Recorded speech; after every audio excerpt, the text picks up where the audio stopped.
Episode 29 of Krocking, Locking, and Dropping with the K-Ruck is here, and folks, we're getting ready for the start of one of the most exciting sports seasons out there. That's right, it's college football season. This is going to be mostly a college football podcast, and on this show, I'm going to be talking about giving out my predictions for what 12 teams do I think will be making the first ever college football playoff of 12 teams, or maybe I should just say 12-team college football playoff. You know, it's kind of weird how over the past few seasons we've been craving for the playoffs, and then we got here. It's like, well, wait a minute, we should be having more teams in the playoffs, or this team should be having the playoffs, yada, yada, yada, you know. I think there's going to be a lot of chaos with regards to which teams deserve to make the playoffs. Before you know it, we might be having 16 teams making the playoffs for that matter. But the College Football Playoff Committee has decided to go with 12. So we're going to have to deal with that for the time being as well. But it's a lot of excitement going on in the college football world as the season is just here. And then I'm going to be talking about some comments that were made by Michael Porter Jr. from the Denver Nuggets with regards to why he believes that sports is becoming like a job for that matter. And I'm going to give my inside take on that with some other things from former athletes talking about their experiences, you know, with having to work and having to, you know, being paid with the money of the job and everything. So, well, I mean, I'll clarify more of that as we get along here as well. So, yes, I'm going to be talking college football. I'm going to be talking about Michael Porter Jr. On this podcast. But first, folks, you know, I got up last night as of this podcast. I was getting ready to go to bed, and I happened to look at my social media, and I saw a report that there was a player for the Columbus Blue Jackets, Johnny Gaudreau, who supposedly was riding a bicycle, and he and another person were struck by a car and unfortunately killed in New Jersey, you know, as of last night. But they didn't really know if the rumors were true or not, and there seemed to be a lot of confusion. Were the rumors true? You know, was it possible that this happened, or maybe was it just, you know, false and everything? So I went back to sleep thinking, you know, myself, you know, hopefully this is not true and that, you know, he's okay and everything. I mean, I follow hockey a little bit, but not as much as I do with football, basketball, and baseball and all those other sports. But, you know, obviously I was not made aware of that, but he played for the Columbus Blue Jackets and all. And I was thinking, okay, hopefully he's okay when I get up this morning. But when I got up this morning, I just found out that he had, in fact, passed away. And it was actually he and his brother that were involved in the accident. They were both struck and both killed. So, I mean, it's a real devastating thing to read this morning, especially, you know, when you have two people involved. They were both riding their bikes, and then they got struck by a car, and that's what unfortunately led to their passing. And it's devastating to have something like this happen, especially to the family. So I do want to express condolences to the family members and also to the Blue Jackets organization. And I know he played with the Calgary Flames at various times. And at one point in his career, he was like 31 years old. And his brother, who's also a hockey player, but for a minor league team, was only 29. So it's really devastating to have read something like this, especially very tragic. I mean, you think about all the times when we've had ex-athletes pass away or former athletes, you know, pass away in unfortunate times. And it's really sad to hear about that as well. The Jeep driver... the driver of the car actually was arrested and has been charged with 2 counts of theft by automobile. And there is talk that he might have been suspected being under the influence of alcohol. So obviously, it's one of those cases where you can't drink and drive, folks. That's just a poor decision on his part. And hopefully, I mean, this whole gets resolved. Obviously, there's going to be some jail time for him. Hopefully, you know, it gets resolved, and hopefully the driver of the car can find some forgiveness, and I hope the family of the players can find forgiveness for him. But, you know, it was still a bad decision, everything. But so, yeah, it's real sad when you hear about stuff like this that happened. And, you know, you look at Johnny Gaudreau's stats. He had played 11 seasons in the league, 243 career goals, 743 points, and made 7 All-Star appearances. So It's devastating. I was hoping the rumors weren't true and that somebody was just making up stuff, but turns out this morning that was not the case. And so, again, I express my condolences to the family, prayers out to them, and also to the organization and their fans for this tragedy. So, with that being said, we're going to take a break. When we come back, I give my thoughts on Michael Porter Jr.'s comments with regards to money and the job and playing the game that he loves, and I'll give more into details about that later on. So stay tuned, folks. We'll be right back.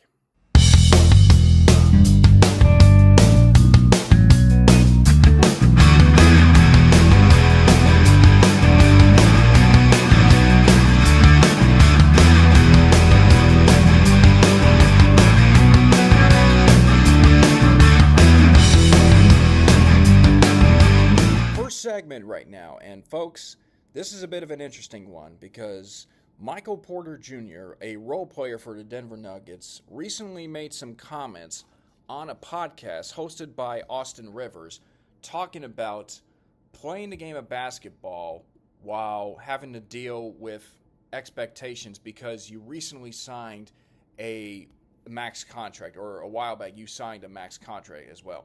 But anyway, back in 2021, just to kind of give you the backstory of this, back in 2021, Porter had signed a 5-year deal with the Denver Nuggets, which was potentially worth up to as much as $207 million. That's a pretty hefty contract when you think about it. I mean, going back to the 1990s, the contracts were less than what they were now. And I think it was Alonzo Mourning who became the first ever player to sign for $100 million, which I guess you can say led to Shaquille O'Neal leaving the Orlando Magic and signing with the Los Angeles Lakers, and the rest, as they say, is history. But anyway, Porter signed a deal for $207 million for 5 years at least. Of course, there was some clauses to his contract as well. He was only going to get that if he were to make one of 3 All-NBA teams in 2021, that particular season. That did not happen, and as of now, he is making up to $172 million, or actually, because he didn't make the All-NBA team that season. So, as it stands right now, Michael Porter Jr., $172 million for, the max contract that he signed, at least. But anyway, he was on Austin Rivers' podcast, Off Guard, and he was kind of talking about, his basketball life and everything. And he made some very interesting comments with regards to the state of the game, or at least from his perspective, and, how he really feels about it. But some of the things that he said in this quote: the money almost honestly sometimes makes it a little bit harder to enjoy the game. Then he says, I would have played this game for free as long as I could eat. I loved it. The money sometimes makes it a little bit harder to enjoy the game because with a max contract comes a lot of expectations on consistency. Oh, you're supposed to be an all-star. You're supposed to be this, that, and all that. So that's kind of the summary of everything that happens. And to say that Michael Porter Jr. is kind of getting a little bit criticized would be an understatement, because people are giving him so much backlash for his contract. Now, I'm looking at some of the tweets here from Street Logic Sports. Imagine getting mad and complaining about making $200 million for running up and down a basketball court, and then, of course, he throws 3 skeleton heads with an emoji. Bro, what? Says Undercover NBA. Bro, what? No one forced you to negotiate for a max contract. And then you got another user, Braun Got Game. Nah, some people just don't deserve money. He complaining about hooping and getting millions and this and that. And so, yeah, like Michael Porter is kind of, he's getting backlash for comments he made about making some, contract, but how much is weighed on him as well. And this has kind of gotten me to thinking about certain things. And that certain things is that regardless of what we think, sports is not the same as we thought it as it is when we were kids. Think about it this way. Growing up, I'm sure every one of us at some point in our lives thought you know what? I want to be a professional athlete. I want to play for, the game that I love. I want to play basketball. I want to play football, baseball, hockey, soccer, whatever sport you want to play. I want to play that, and I want to do it professionally. But you didn't quite understand what was lying in store for you as a ramifications. And then once you got a little older, that's when you start hearing stories about, hey, this player, you make money when you play the game. Like, if you play basketball professionally, you're going to make some money. Like, cool. That's probably the coolest job in the world, just playing the game I love for some money and everything. And obviously now, with all these contracts that are getting so ridiculously high, it's now become to the point where the real competition in sports isn't about who's going to win the championship. It's really about who's going to win the title for the highest paid contract out of everybody right now. And I think what Michael Porter Jr. is saying here, as much as we can criticize him, it does kind of make sense. He signed a max deal that was supposed to be $207 million, which would have been if he had made an All-NBA team in the year following the contract, but that never happened. So now he's making $172 million, which is a lot of money.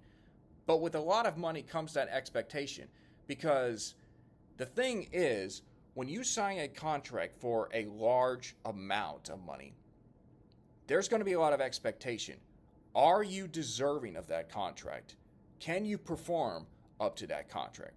I cannot tell you how many times I have seen players, sign these ridiculous, massive contracts, and they don't do anything for their teams.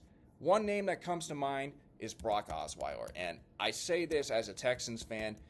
Initially, when I heard that we were getting Brock Osweiler, I was thinking, man, this is great, because here's a guy that is fresh off of a Super Bowl with the Denver Broncos. He was a backup quarterback to Peyton Manning, but that year in 2015, he actually had a stretch where he was playing particularly very well, and it seemed like, this was a guy that if he continued to develop in his game, he could have been the next great player, or next great quarterback. Not saying he would have been on Tom Brady or Peyton Manning level, but yeah, he would have definitely had a great chance to really make a name for himself in the NFL.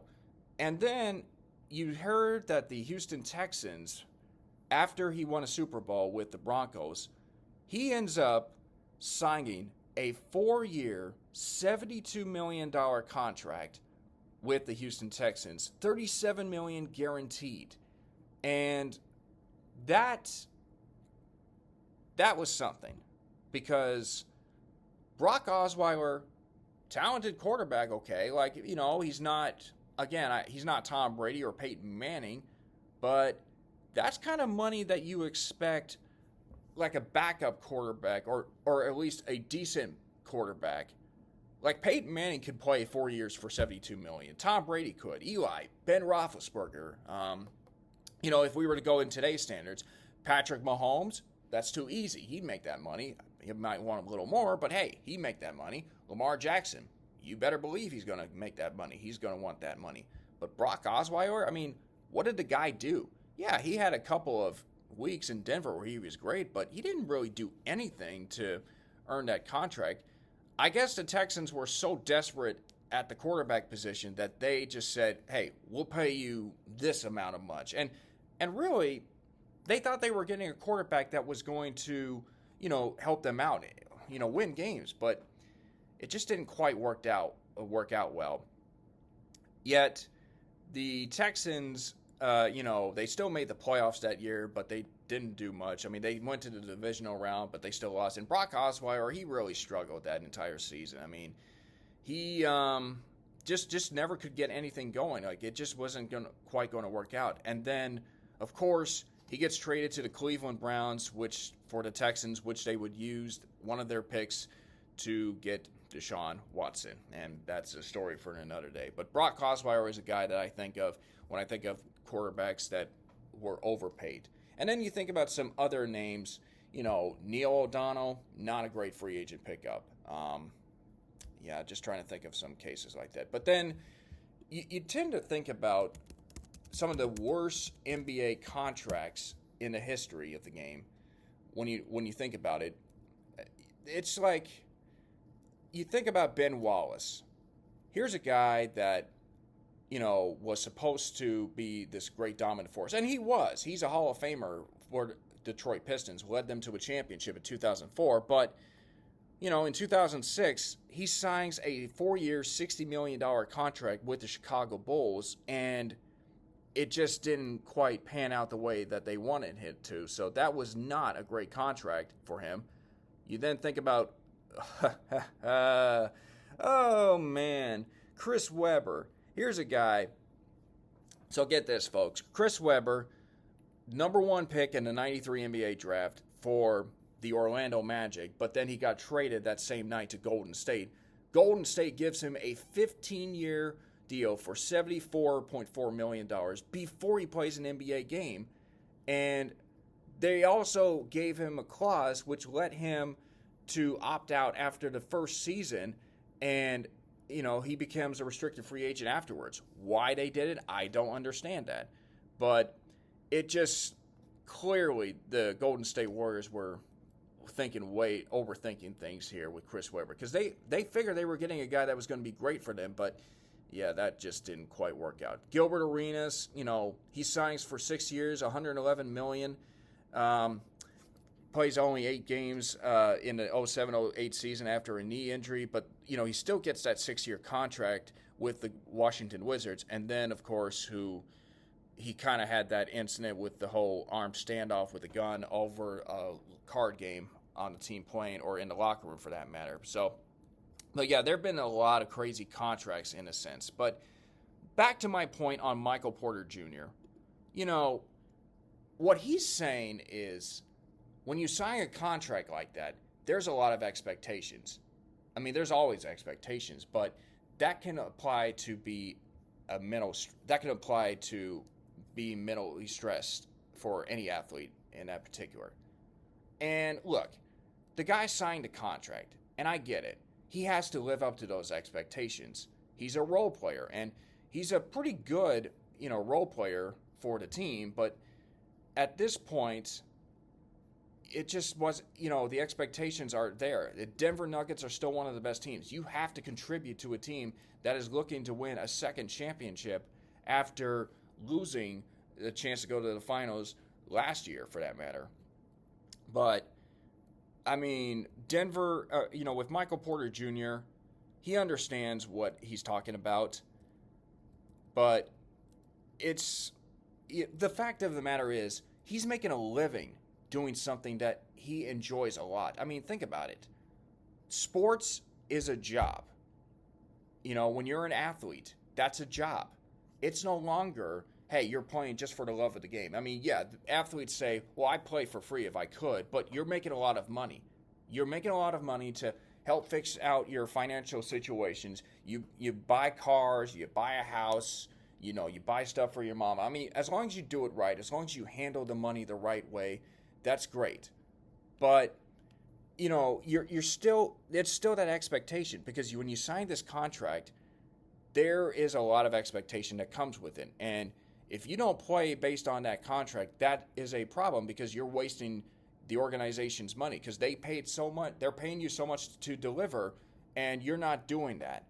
Now, I think when it comes to sports in particular, it is a job. And I think we all know that. But we would not know that it's a job when we were kids. I mean, when we were growing up in high school, some of the jobs that we would do would be newspaper delivery boy, working at a fast food restaurant. Trying to think of another job that y'all would have done. Like interning at work, for that matter. Just doing some internships at work. But yeah, it is a job. And I think Michael Porter Jr. has realized that, and he's being honest about it as well. But I think we all knew that in a way, because Michael Porter Jr., one of so many athletes that wanted to play in the NBA, that dedicated his time growing up, practiced long hours after his friends have gone home. He finally gets a chance to play in the NBA, but now he's realizing, hey, it is a job. And again, he's had some injuries, as of lately, but he's understanding that. So, the money that he signed, yeah, it's a lot of pressure, if you were to get a big payday. But if you succeed, then you earned that right. You earned that money. Golden State with Steph Curry, he recently re-signed a contract that was worth $62 million or so for about a year, I think. But he's earned that contract. He earns that right. And I think the real players are the ones that understand the expectations, that thrive in the expectations, that are willing to say, hey, pay me this. I feel like I deserve this much, and put the pressure on me. And if I want to, if I can't perform, then I'll cut the deal some slack and reduce some of the money. But other than that, I deserve what I want, because I feel like I earned that right. Now, I need to remember that Michael Porter Jr. has had some off-field or off-the-court situations with his family. You think about his 20-year-old brother, Javon, who was arrested for DWI. And then, of course, his brother, Jonte, who I talked about in one of my earlier podcasts, being handed a life ban from the NBA for gambling. And then another brother, Colbin, sentenced to 6 years for a drunk driving crash, for that matter. So, I mean, Michael Porter Jr. obviously is dealing with a lot from off-the-court situations, and he's got to have to accept the fact that, look, there is pressure. There is that expectation, because clearly, at this point, he has earned his contract, with almost 16 points a game and 6 rebounds with the Nuggets throughout his entire career. So Michael clearly, to this point, has handled it very well, even though with all the off-the-court stuff in his family life. But the comments, look, people are going to be upset about it and say, well, you signed a contract, man. That's what you get. Like, you're going to have to deal with this and all that. And look, I get it. But I think what Michael Porter is saying is he's come to the realization that what we think of as sports, it's no longer the same. When we play a Little League baseball game, we're not thinking signing an extra payday, for a massive contract. Or we're not thinking about, hey, as soon as I get done with practice, what am I going to do? Like, I'm going to go home. What am I going to do with my life? Like, we don't think about that. With sports, it's just like every other job. And I say this as someone that happens to work in a sports environment, working in college athletics. But, it is a job. And it's a different job than what you and I are, or what most people are accustomed to. It's not a 9-to-5 job, for that matter. We're not having Dolly Parton sing, working 9 to 5, I saw that musical in a play once in London, and I have a little different experience, different review on that, but I'm not going to go into that. But it's not a 9-to-5 job. It's a job where you have to get up every morning, you have to train, you have to practice, you have to keep your body healthy as possible, and then you have to go out and play the game. You have to study your opponents. Like, you're combining all that you've done in your high school and college career, and you're doing it in a professional level. That's just the nature of it. You chose this career, Michael Porter Jr., but you're obviously handling it very well to this point. Yes, you're honest about it. And look, people don't want to hear that. They want to see you, be this great superhero kind of performer. And Michael Porter Jr. isn't quite a superhero type player, for that matter. LeBron James, Nikola Jokic, like superstars. But he's just being honest. He signed a contract, and he's dealing with, he's just saying, look, it is tough at times. And I'm not saying that, I would like to play for free, but the reality is I have this contract and I have these expectations that I have to meet up, and it is what it is. And that's just, people have to kind of realize that sports, again, it's tough. It's like every other job, for that matter. It's just part of being an adult, man. Like, everybody's growing up and we're being adults, and Michael Porter Jr. is an adult. He's just come to that realization. We talk about it growing up as a kid. Hey, we want to be like Mike. Well, I think with what Michael Jordan had to deal with, as a player, I don't know if any of us kids were ready for that, because we saw him as this great athlete, this great figure. And yet, we didn't realize that he was just as human that was dealing with the stresses of, being the greatest athlete in the world at that time. Michael Porter Jr. is certainly not Michael Jordan for that matter, but I think he's understanding something that we as fans have a hard time experiencing because we chose not to be professional athletes. We might have wanted to at some point in our lives, but we never really would have envisioned having this pressure. And so I think what Michael Porter Jr. is doing, or did with that comment, is he opened up an avenue. He opened up a topic that could be one of concern, or something that could be brought up in the near future with mental pressure, the expectations for that matter. But it's one of those things that you have to be very mindful of how much you sign for. Because again, we're seeing a lot of players, some great players, trying to one-up each other as far as how much money they're making. And the question that I'm concerned about is enough enough? Will we have an athlete make about $300 million one day? I don't know if that's going to be the case. I might not be around to see that in the year 3000 for that matter, but who knows? That might be one of interest to watch out for. So I think Michael Porter Jr. is very honest. And again, he did sign a contract, but at the end of the day, you know what? Sometimes that's just the nature of it. Like, you have to be very careful of how much you sign. And also, I think it's really nice that you were honest about it and just talking, the situation with how much you play and, honestly, how much you enjoy the game and sometimes how much it can take away the love of the game with all the contracts and stuff. But I just think you need to find the right balance of just making sure, look, reminding yourself that, yes, this is a fun game, but at the same time, it's now a job. You think about C.J. Stroud's interview that he had a couple of days ago. Like, he wanted to be like a professional athlete. He was talking about how he saw James Harden's contract where it was basically the day, the time, the specific amount of money, this and that. And this was before James Harden got himself in trouble with a lot of all the stuff with the strip clubs and everything down in with as a member of the Rockets and everything. But C.J. Stroud saw that, and he was like, man, I want to be like that. And so, yeah, Stroud is living that professional life. There's a lot of pros and cons with being a professional athlete. Sometimes I wish I had been, but, I had to work hard for it and everything. I had to keep up with it. But, with a lot of money, hey, who wants to take Michael Porter Jr.'s contract? I take that in a heartbeat for that matter. So I think Michael Porter Jr., as much as, we like to say, hey, it's understandable. The fact is, you did sign the contract for a reason.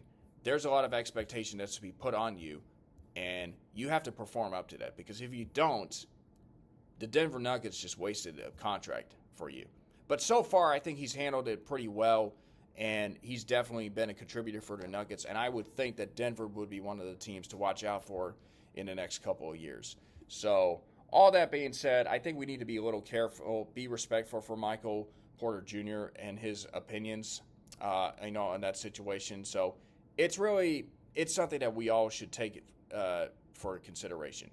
So with that being said, something that we should talk about is, of course, the college football playoff. I give out my predictions for the 12 teams that I believe are going to make the college football playoff. Stay tuned, folks. We'll be right back.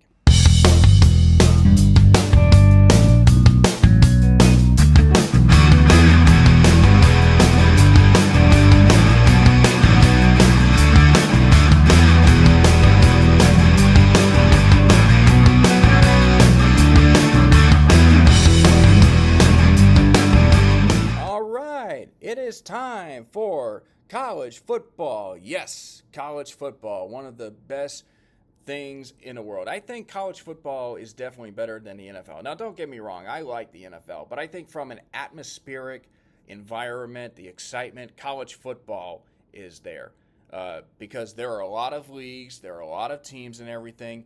It's going to be really exciting to watch for who we think will make the college football playoff. Now, of course, this year, the college football playoff has expanded to 12 teams.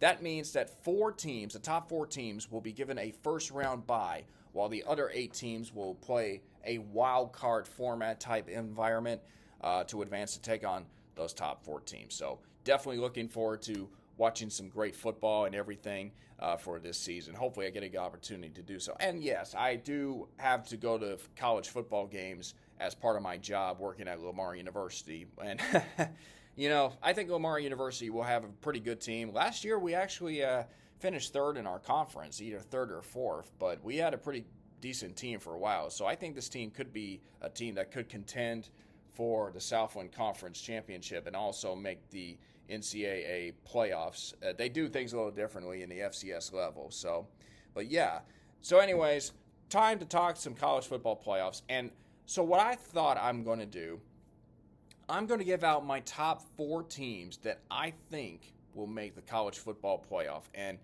this will be a very tough one, considering that for starters, there are a lot of teams that you can easily put into. Some teams that are pretty obvious, and then others that are just like, they start out coming out of right behind, not really expecting them to, and then all of a sudden they just come out of nowhere and they end up making, a run for the college football playoff. And the fact that there's 12 teams now, it used to be you just get, it's only 4, and then they start thinking, well, you probably should add 8 and everything. But yeah, so college football, definitely an exciting time for the season to start and everything. And I wish I could say I'm picking Baylor to go to the Big 12 or the college football playoff. Yes, I graduated from Baylor University back in 2014, but I have to be a little honest, and I'm going to say that Baylor will not make the college football playoff because they're going to have a hard time with the Big 12, with all the expansion. Like, so far, they haven't really done much of anything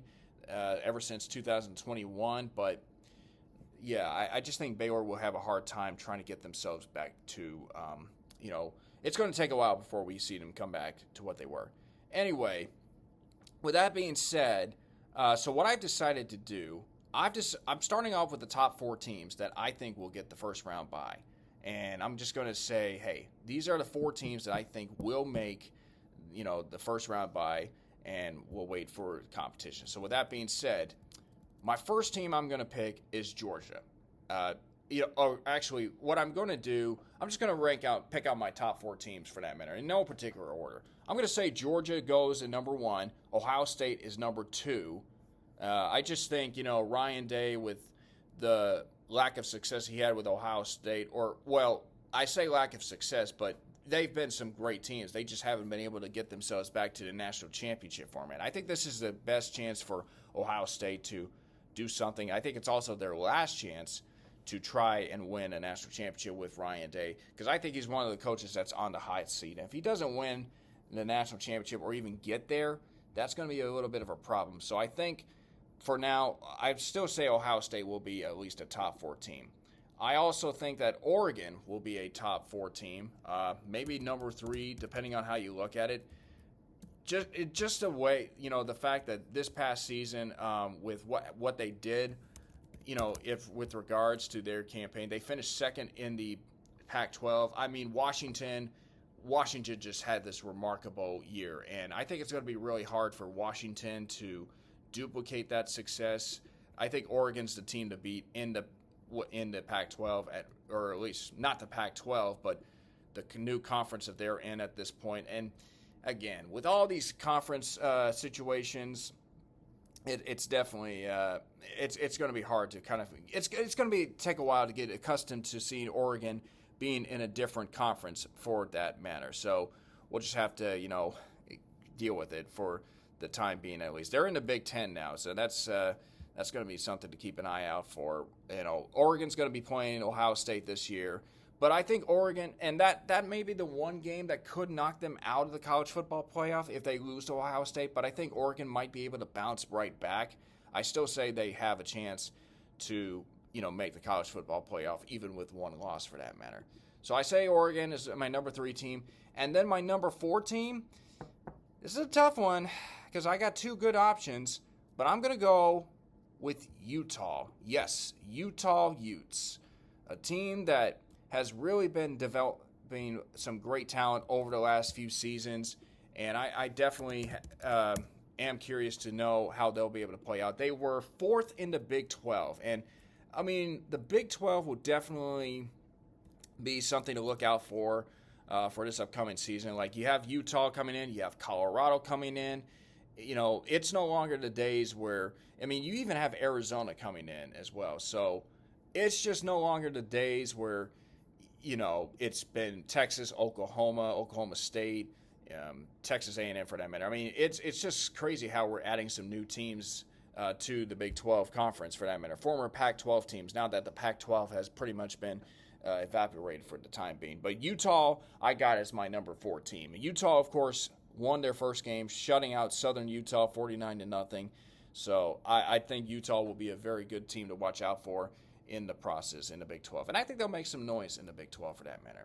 So my top 4 teams, again, Georgia, Ohio State, Oregon, and Utah. Now, my number 5 team was Texas. And the reason why I chose Texas is because I think the Longhorns, in my opinion, will, you know, you look at the schedule. They obviously start out with Colorado State as of this podcast tomorrow. Then they play Michigan. Michigan is currently number 9. Looking at the schedule, the one game, though, that is going to be a big factor is the game against Georgia. And Georgia, if they're still number 1, that will be the telltale sign of how, if Texas can really make some noise in finishing up in the top 4 playoffs. I do think Texas will be number 5 for that matter, because I think they'll lose to Georgia. And I'm not saying Texas can't beat Georgia, because I think they got a great team. They got Quinn Ewers, who's still the quarterback, although I would be mindful of the fact that Arch Manning is the backup quarterback for that matter. And if Quinn Ewers gets hurt, I would like to see Arch Manning do something very well at this point. So, you know, but we'll have to keep an eye out for that. Quinn Ewers still the great quarterback, and it's going to be interesting to watch Texas. I think Texas has a great team. And I'll say this about Texas. They really have impressed me, because when I first heard that they were moving to the SEC, I just kind of laughed, because I thought, there's no way they're going to succeed in the SEC. They barely succeed in the Big 12. How in the world are you going to go to the SEC when you can't even get past Oklahoma, when you struggle against teams like Baylor or Texas Tech or, you know, or even Kansas for that matter, and even West Virginia? How can you say you go to the SEC? Well, they've actually had some pretty good numbers or some good games against SEC schools. I mean, they did lose to, or they beat Alabama. Actually, they beat Alabama the last year. And then I remember a couple years ago, even though they were still in the Big Ten, they played LSU. And LSU had Joe Burrow, and that was one of the most dominant teams in all of college football. But Texas actually hung tough with them. The only reason why they lost, or one of the reasons, was that they dropped a 4th down pass in the end zone. And if that had been the case, then, you know, if they had caught that, then the game would have been done differently. So I think Texas is definitely a team that could make the college football playoff, but for the time being, I'm saying that they're number 4, just because I feel like they're not quite at the level that they want to be at this point. So Texas is my number 4, or number 5 for that matter. Alabama. Now, Alabama, of course, their first year without Nick Saban. That's a team that, I mean, it's going to be interesting to see how Alabama can be able to sustain that level of success. I think the Crimson Tide will have a pretty good year, but I just don't see them making the top 4. I think they'll finish at least at number 6 at this point. My number 7, I'm going to say Notre Dame. You know, Notre Dame has always been, in recent years, a very, very, you know, big threat to at least make the college football playoff in recent years. So Notre Dame, team that I would definitely want to see, you know, make the playoff. Their first game is against Texas A&M in College Station, so that could be a tough test for Notre Dame. They're currently ranked 7th in the nation at the moment, so I think Notre Dame will be in for a very tough test if things go according to plan. Now, my number 8 team, and this is where it gets kind of tough for me to decide, because you look at all these teams and you say to yourself, well, gee whiz, I mean, there's some good teams out there, and then there's some teams that are just like, you're not really sure if they'll be around for that matter. But I think Michigan might still be out there. I think Michigan, you know, they lost a lot of talent, and also they lost their head coach, Jim Harbaugh. But I think when you're the defending national champions, even if you lose some talent, you still have a legitimate chance of making it all the way to the college football playoff, at least showing why you're the defending champions for that matter. And you know, but then again, you got the whole sign stealing situation where they recently had this documentary done on them, like Connor Stallions, a former Michigan coach who was interviewed for this documentary talking about the sign stealing thing. And the NCAA hasn't really done much of anything to either punish Michigan or what. I mean, all they've done is suspend Jim Harbaugh for a few games, but other than that, they haven't done much. So they're still trying to figure all that out, and you just wonder what exactly they're going to do in that situation. So I think Michigan will be able to recover and will make it to the college football playoff, but they're my number 8 team, to be in the college football playoff at this point. Then my number 9 team, and again, this gets harder and harder when you look at all the teams that are watch out for. I'm going to go with Penn State. I think Penn State, for over the years has built themselves a very respectful program, especially in the Big Ten. You could argue that they've been the third best Big Ten program outside of Ohio State and Michigan over the last few years. I definitely see them being a legitimate threat to make some noise and hopefully get themselves back into the format of what they were under the great coach Joe Paterno over the years. Whether Paterno is a popular name down there nowadays or not because of everything that happened afterwards. So I think Penn State might be number 9. I'm going to go LSU at number 10. Now, they don't have their Heisman Trophy quarterback anymore, but I still think LSU might be the big threat to, make some noise in this SEC conference in that situation. So I'm picking them to go number 10. My number 11 team is Clemson. Now, Clemson has fallen off the map a bit, and Dabo Swinney, I like Dabo Swinney, don't get me wrong, he's a great coach, but he definitely has put himself in some hot water, especially with some of his recent comments. I mean, remember back in the 2020 year where the COVID-19 situation played itself out, Dabo Swinney was very adamant that Ohio State not be in the college football playoff because they didn't play enough games. And, of course, Ohio State does get into college football playoff, and they go play Clemson. And Ohio State gets their revenge on Clemson for, the stuff that Dabo Swinney said. I think Dabo Swinney is kind of at a point where he's not the same coach as he was, or he hasn't been as successful of a coach as of lately. But I think Clemson will be able to get themselves in the playoff just as the number 11 team for that matter, and that is saying quite a lot. And then number 12, I'm going to go with Miami. Miami certainly has tried to build themselves back to what they were back in the days of the U in the 80s and the early 90s, and then of course the great 2001 team. So it will be interesting to see. I think the Miami Hurricanes will finish as the number 12 team in the college football playoff. So, in order, I'm trying to think back here. In order from 1 to 12, I got Georgia, I got Ohio State, Oregon, and Utah as my top 4 teams. Texas at 5, Alabama at 6, Notre Dame 7, Michigan at 8, Penn State 9, LSU 10, Clemson 11, and Miami at 12. So I think it's definitely going to be in for a great college football playoff. And again, this is the kind of stuff that's hard to predict. I know that you're probably looking at me and saying, well, gee whiz, like, what does this guy know about college football and everything and all? And I understand it. But guys, look, that's the thing with college football. We have more great teams than we do in the NFL. Like, if this were the NFL, I were to ask you, who were the top 12 teams? Like, who are the top 12 great teams? You might give me about 5 or 6. You would definitely say the Kansas City Chiefs, the 49ers. You would say the Ravens. And then you might throw in the Bengals in there as well. And then but then it's like, who else after that? Well, there's arguments for the Texans. There's arguments for the Bills. There's arguments for the Lions or maybe the Colts or the Jaguars or Cowboys. I mean, I don't know. Like, who? That's the hardest part.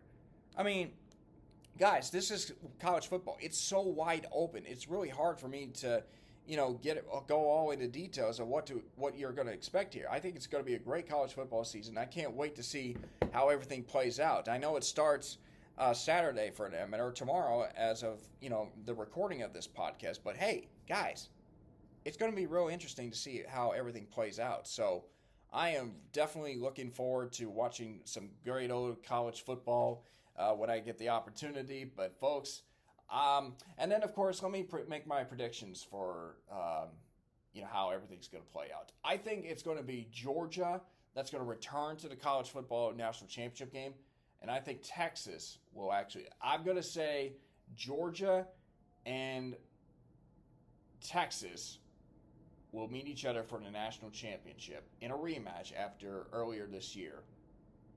And do I go hook 'em horns or do I go with the Bulldogs? I think Georgia's going to bounce back. I think they're going to figure it out. Texas will give them a great fight. I definitely think it's going to be a great battle between Texas and Georgia for the national championship game, but I think Georgia will end up winning the national championship. Third championship in 4 years. They become a college football dynasty. So that is the way I look at it. But anyways, folks, that is going to wrap things up here for my episode of Krocking, Locking, and Dropping with the K-Rock. And folks, if you want to listen to me talk about more or ramble about, my thoughts on college sports or any sports in particular, feel free to subscribe to my YouTube channel, KWCLINE 91. Or you listen to Spotify, you subscribe to Podbean. That's where I put out all my podcasts for that matter. I'm trying my best to work extremely hard. And folks, my next episode is going to be my 30th episode, so I cannot wait to get that out there. So folks, thank you very much for listening in. Hope you guys have yourselves a great Labor Day weekend.